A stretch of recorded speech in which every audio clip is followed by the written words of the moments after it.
বাইরে বর্তমান দুনিয়ার হালত বেশি খারাপ, অত্যন্ত খারাপ। তাম পৃথিবী জুড়ে দুশ্মন এক হয়ে গেছে। বিশ্ব মানচিত্র থেকে ইসলাম মুছে দিতে চায়। জমিনে প্রতিনিয়ত চলছে, প্রতিনিয়ত গাজায় মুসলমানের লাল হচ্ছে। ভাইয়েরা বন্ধুরা, চীনের উইঘুরে মুসলমানের উপরে নির্যাতন চলছে। আপনাদের পাশেই মায়ানমার, সেই মায়ানমারের পাশে মানুষের মুসলমান এখনো নাফ নদীর সাক্ষী হয়ে আছে, এখনো নাফ নদীর পানি মুসলমানের রক্তের সাক্ষী হয়ে আছে। এত কিছুর পরও কেন আল্লাহর গাইবী মদদ আমাদের পক্ষে আসে না রে যুবক? একটা কারণ, আমরা আল্লাহকে কাছে নিতে পারি না। চাই আমরা আল্লাহকে কাছে নিতে, চাই আমরা আল্লাহকে পাইতে, কিন্তু পথ আমাদের ভিন্ন। যাবো আমি ঢাকা, কিন্তু রওনা দিছি আমি চিটাগাং। যাবো আমি ঢাকা, রওনা দিছি সিলেট। যাবো আমি অমুক ডান দিকে, গাড়িতে উঠছি বাম দিকে। নিয়ত আমার ডান দিকে যাওয়া, গাড়িতে উঠছি বাম দিকের গাড়িতে। জীবনেও কোনোদিন ডান দিকে যাওয়া হবে না। যতই নিয়ত থাকুক দিলের ভিতরে, তবুও কোনোদিন ডান দিকে গন্তব্যে যাওয়া হবে না, কারণ আমি গাড়ি ভুল করেছি। আওয়াজ দেয়া বলো ঠিক না? গাড়ি যদি ভুল করে রে যুবক, উদ্দেশ্য তোমার যত ভালো থাকুক, কোনোদিন তুমি গন্তব্যে পৌঁছবা না। উদ্দেশ্য আমার আল্লাহকে পাওয়া, কিন্তু আমি গাড়ি যদি ভুল করি আল্লাহকে পাওয়া যাবে না। কয় আমার রাস্তা হলো একটাই, সেটা হলো আমার নবীর তরিকা, নবীর সুন্নত, নবীর এতাআত। আমার নবী যেই পথে হাইটা আল্লাহকে পাইছেন, আমাকে আপনাকে ওই পথেই আল্লাহকে পাইতে হবে। কুল ইন কুনতুম তুহিব্বুন আল্লাহ ফাত্তাবিউনি ইউহিব্বুকুমুল্লাহ। এইবার আল্লাহ পাক রব্বুল আলামিন বলে, ও বন্ধু তুমি জানায় দাও, আমি আল্লাহকে যারা ভালোবাসতে চায় তারা যেন তোমার অনুসরণ করে। তোমার অনুসরণ যদি করে তাহলেই আমি আল্লাহকে পেয়ে যাবে, বা আমি আল্লাহকে ভালোবাসা হয়ে যাবে। বিষয়টা আল্লাহ এমনে বলেন নাই, আল্লাহ পাক এখানেও কথা ঘুরায় ফেলছেন। পরের কথাটা ছিল এমন, যারা আমি আল্লাহকে পাইতে চায় তারা যেন তোমার পথে হাঁটে, তাহলে আমাকে পেয়ে যাবে। না না, আল্লাহ এইভাবে বলেন নাই। যারা আমাকে পেতে চায় তারা যদি তোমার পথ ধরে হাঁটে, আমাকে পাওয়া লাগবে না। যদি তোমার পথ ধরে বান্দা হাঁটতে থাকি, তাহলে আমি আল্লাহ বললাম আমাকে তালাশ করা লাগবে না, বরং আমি আল্লাহ নিজেই তারে তালাশ করে বের করব। ইউহিব্বুকুমুল্লাহ, ইউহিব্বুকুমুল্লাহ, আমি আল্লাহ তারে ভালোবাসবো। যেরকম সুবহানাল্লাহ, সে আমারে ভালোবাসবে না। যারা আমাকে ভালোবাসতে চায় যদি তোমার অনুসরণ করে, তাহলে আমাকে আমার ভালোবাসা পেয়ে যাবে। বিষয়টা এমন না। আল্লাহ কন না, যদি তোমার অনুসরণ করে আমি আল্লাহ তাদেরকে ভালোবাসবো, তার মানে আমি আল্লাহ তাদেরকে খুঁজে বের করে নিব, আমি তাদেরকে আমার রহমতের কুলে টেনে নিব। কারণ তোমার পথ ধরে যখন আমার বান্দা হাঁটতে শুরু করবে, এই পথটা তো সাধারণ কোনো পথ নয়। এই পথ ধরে হাঁটতে গেলে বান্দা যখন হাঁটে, আমি তার উপরে এত খুশি হয়ে যাই। এই পথে হাঁটতে গেলে কখনো পড়ে যাবে, এই পথে হাঁটতে গেলে কখনো হুচট খাবে, এই পথে হাঁটতে গেলে কখনো জেল হবে, এই পথে হাঁটতে গেলে কখনো জুলুম হবে, ঠিক কি না? এই পথে হাঁটতে গেলে কখনো শয়তান পিছনে ধরবে, এই পথে হাঁটতে গেলে কখনো মাটিতে পড়ে যাবে। বান্দা, যখনই তুমি আমাকে পাওয়ার জন্য আমার নবীর পথ ধরে হাঁটবা, তখন আমি তোমাকে আগায়া কুলে তুলে নিব। যেইভাবে দেখবেন ছোট্ট বাচ্চাটা যখন হাঁটা শিখি, মা বাবা সামন থেকে তারে ডাক দেয়, বাবা এই দিকে আসো, এই দিকে আসো, এই দিকে আসো, এই বলে কই এই যে আব্বু, এই যে আম্মু, একটু সামনে আগাও। ছেলেরে হাঁটা শিখাইতেছে, বাচ্চাটারে মা হাঁটা শিখাইতেছে। বাচ্চাটা এক কদম দুই কদম যেই দেয়, মা ভালো করে জানে বাচ্চাটা 2 কদমের বেশি পারবে না, 3 কদমের বেশি পারবে না। মা তখন দৌড় দিয়ে গিয়া, যখনই দেখে বাচ্চা পড়ে যায়, দৌড় দিয়ে গিয়া কুলে তুলায় কয়, এই যে আম্মুরে ধরে ফেলেছো। না না, আম্মুকে ধরে নাই, বরং আম্মু আইসা ধরছে, ঠিক না?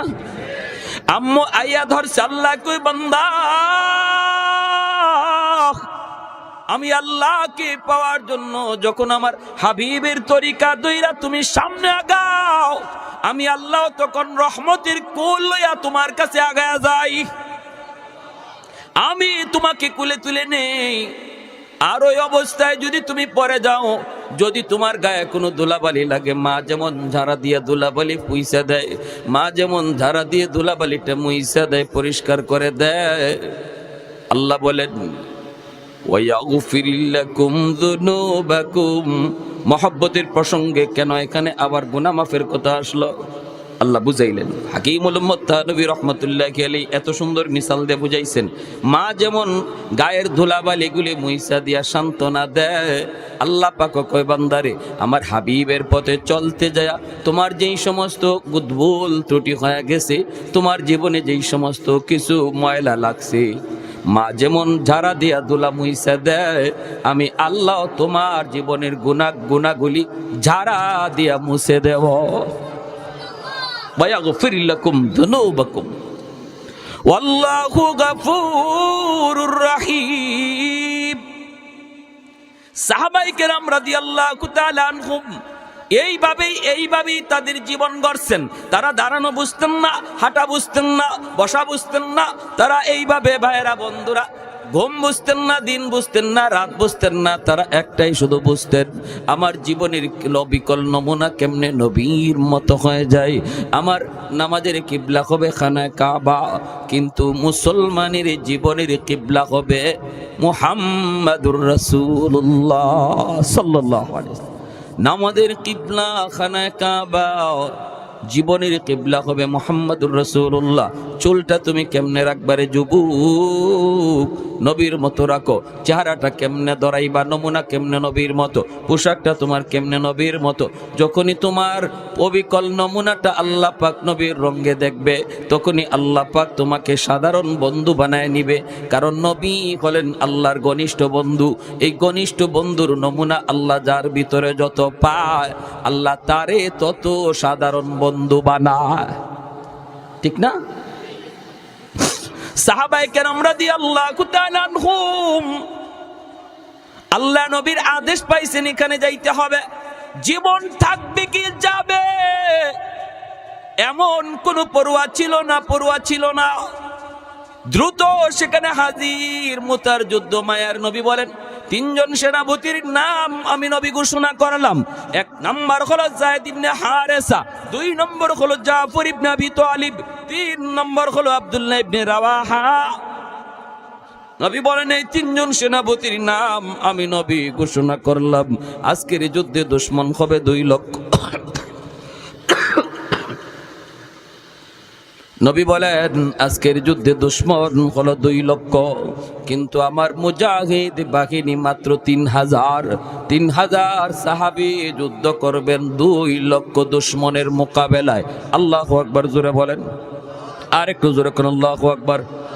তাহলে বোঝা গেল মুসলমান অস্ত্র বলে যুদ্ধ করে না, শক্তি বলেও যুদ্ধ করে না। মুসলমানের মূল পাওয়ার হলো আল্লাহর গাইবী মদদ। আওয়াজ আসতে কেন ভাই, কথা বুঝেন না? আমাদের মূল অস্ত্র কি? আল্লাহর গাইবী সাহায্য, ঠিক কি না? আল্লাহর গাইবী সাহায্য যতদিন মুসলমানের সাথে ছিল ততদিন মুসলমানের বিজয় হয়েছে। বিজয় ঠেকায় কেউ রাখতে পারে নাই। যেদিন থেকে আমরা আল্লাহকে নারাজ করে ফেলেছি, আমরা বিভিন্ন গোষ্ঠীর উম্মত হয়ে গেছি, বিভিন্ন জাতির উম্মত হয়ে গেছি। আমাদেরকে দেখলে আর নবীর উম্মত বোঝা যায় না। সেদিন থেকে আল্লাহ নারাজ হয়ে গেছে, আল্লাহ মুখ ফিরে এনেছে। এখন আর গাইবী সাহায্য আসে না, মায়ের খাইতেছি। আফগানের তালেবানরা তারা কিন্তু তাদেরকে টিকি নবীর উম্মত বুঝায় রাখছে। এজন্য এত বড় ঐতিহাসিক বিজয় আল্লাহ তাদেরকে দান করছে। সেই বর্তমান আমেরিকার প্রেসিডেন্ট জো বাইডেন, তার পক্ষ থেকে যে ফাইটার বিমান এসেছিল আফগানের জমিনে আইসা তারা বম্বিং করবে, এই নাবিকরা, এই পাইলটরা, তারা এই সৈন্যরা, যোদ্ধারা, তারা বলে যে আমরা যখনই আমাদের বিমান থেকে, যুদ্ধ বিমান থেকে আমরা আফগানে বোমা নিক্ষেপ করি, তখনই আমরা নিজের চোখে দেখি এই বোমাগুলা আকাশের মধ্যেই একজন মানুষের হাত দিয়ে লুপে ফেলে, লুইফিয়া মাটিতে পড়তে দেয় না, হাত দিয়ে উড়াইয়া সাগরে নিক্ষেপ করে। একটা বোমাও মাটিতে পড়ে নাই আমরা দেখেছি। সেদিনই জো বাইডেন বলেছে তাড়াতাড়ি সৈন্য প্রত্যাহার করো, কারণ আফগানের তালেবানরা এরা নিজের শক্তিতে লড়তেছে না, এরা এক অদৃশ্য শক্তি লইয়া মাঠে নামছে, যেই শক্তি চোখে দেখা যায় না। এটাই হলো আমাদের পাওয়ার, ঠিক কিনা জোরে বলেন? বদরের ময়দান থেকে ইবলিস পালায়, আবু জেহেল কয় কই যাস? আমার যুদ্ধে আই না, তুই যাস কোথায়? ইবলিস কয় আমি যা দেখি তুই এটা দেখোস না, আমি যা দেখতেছি এটা তুই দেখো না, আমি যা দেখি এটা যদি তুই দেখতি তাহলে তুইও ভাগতি। জিবরাইল আমিন ফেরেশতাদের কমান্ডার, 1000, 3000, 5000 পরম্পরায় আল্লাহ ফেরেশতা পাঠাইছেন বদরে। জিবরাইল নিজে যুদ্ধের ময়দানে ছিলেন কমান্ডার হইয়া। নবীজির আপন চাচা হযরত আব্বাস রাদিয়াল্লাহু তাআলা আনহু, ইনি বদরের যুদ্ধে নবীজির হাতে বন্দী। বদরের যুদ্ধ বাপ বেটার যুদ্ধ, বদরের যুদ্ধ আপন ভাই ভাই যুদ্ধ, বদরের যুদ্ধ আপন চাচা ভাতিজার যুদ্ধ।